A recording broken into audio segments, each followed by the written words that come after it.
कहीं ऐसा ना हो कि ये खत्म हो जाए, और जब खत्म हो जाएगा तब क्या पिएंगे। वो आकर के सूर्य और चंद्र के बीच बैठ गया।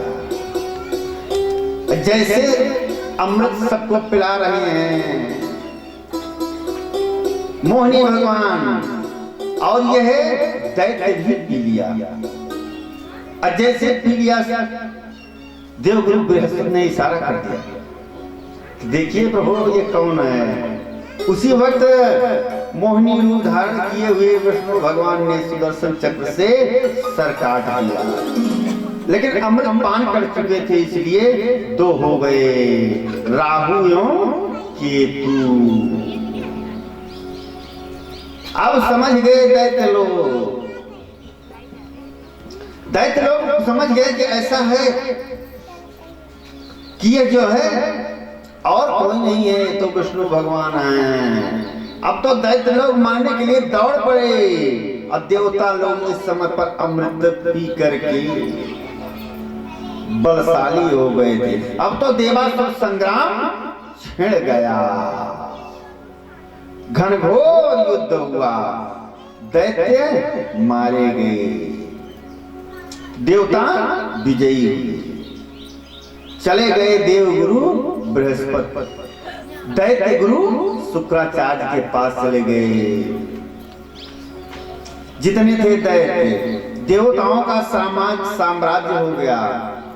शुक्राचार्य जी ने कहा क्या बताएं, हर जगह तो हमसे पूछते हैं लेकिन यहाँ नहीं पूछते हैं, कहा क्या करें। अब बताइए, हमको स्वर्ग का साम्राज्य चाहिए। कहा अगर आपको स्वर्ग का साम्राज्य चाहिए तो हम दिलाएंगे, लेकिन समय लगेगा। इसके बाद कथा आती है भक्त प्रहलाद, सप्तम स्कंद। पुनः अष्टम स्कंद में फिर वामन भगवान की कथा आवेगी।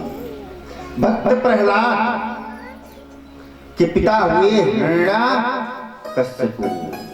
कल के प्रसंग में हमने बताया था कि हिरण्याक्ष एवं हिरण्याकश्यप दो भाई, जिसमें हिरण्याक्ष का वध जो है जब विष्णु भगवान शुक्रा अवतार लेकर के कर दिए, तब जो है हिरण्याकश्यप क्रोध में आया, और क्रोध में आने के बाद कहा कि ऐसा है कि हम उस विष्णु को जीवित नहीं छोड़ सकते, हम उससे युद्ध करेंगे। ऐसा निश्चित किया, और निश्चित करने के बाद शुक्राचार्य के पास आए। और शुक्राचार्य जी के पास जैसे पहुंचे, वैसे शुक्राचार्य जी से कहा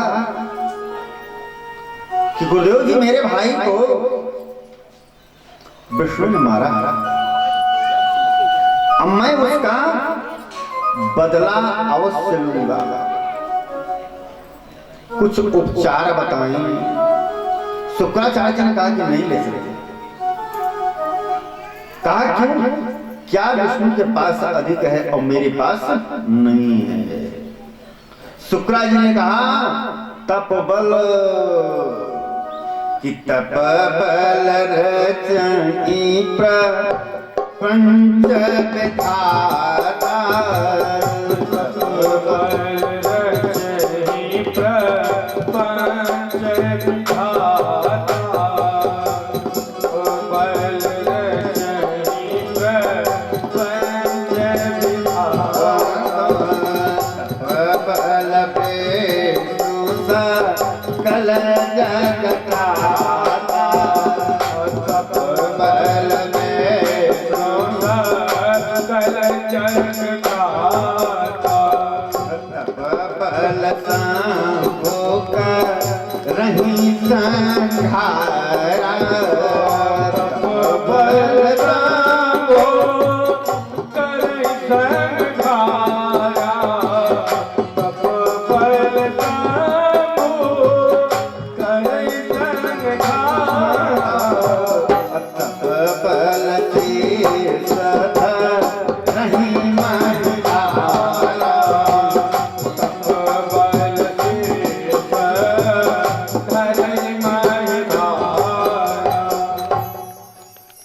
शुक्राचार्य ने हिरण्यकश्यप से कहा कि वही तपबल तुम्हारे पास नहीं है। अब तपबल अगर हो जाए तो कुछ भी कोई भी कार्य असंभव नहीं है। कहा कि मैं तपस्या करूंगा, निश्चित करूंगा। कहा कि ठीक है, जाओ तपस्या करो। तुरंत हिरण्यकश्यप आया अपने राज्य में, मंत्री को बुलाया और मंत्री को बुलाने के बाद कहा कि ऐसा है कि कल मैं तपस्या करने के लिए जाऊंगा और विष्णु जो है इन्होंने मेरे भाई का वध किया है और हमारे दैत्य कुल पर हमेशा अत्याचार, पापाचार, दुराचार करता चला आया है और इसका वध मैं निश्चित करूंगा। मंत्री से कहा कि जो कुछ भी है अब राज्यभार तुम्हारे ऊपर पर काट।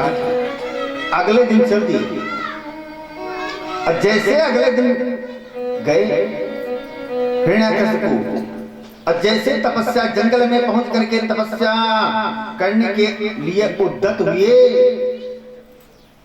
कि वहीं पर दो पंछी थे और बोल रहे थे सीताराम सीताराम।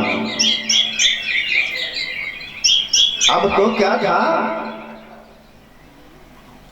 कि हिरण्यकश्यप ने सोचा कि आज का मुहूर्त ठीक नहीं था, आज हम तपस्या नहीं करेंगे। और क्यों नहीं करेंगे कि हम जो तपस्या करने के लिए आए हैं विष्णु से हमारा विरोध है और यहाँ के पंछी तो लग रहा है उन्हीं के भक्त हैं, सीताराम सीताराम बोल रहे हैं, इसलिए हम तब नहीं करेंगे। वापस आ गए और जैसे वापस आए, वापस आने के बाद मंत्री ने देखा, कहा महाराज जी कैसे वापसी हो गई। कहा क्या बताएं, जैसे तपस्या करने के लिए उद्यत हुए दो पंछी सीताराम सीताराम बोल रहे थे और यह बात हिरण्यकश्यप की धर्मपत्नी कयाधु